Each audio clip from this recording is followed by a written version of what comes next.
Hey guys, I'm Flippo and this is Flippo's Garage. Welcome. This is a 2016 Honda Pilot, and this is how you reset your computer to tell it you did an oil change.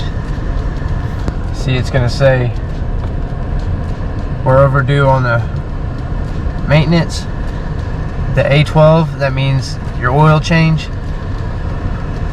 You're gonna scroll down till you get to this right here,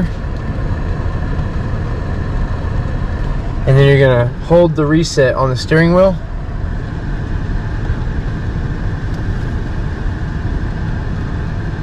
and it takes a while.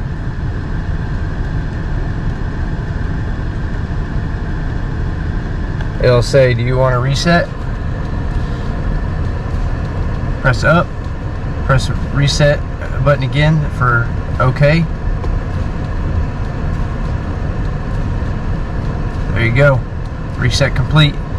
Oil life 100%. And that's how you reset your oil odometer on the 2016 Honda Pilot.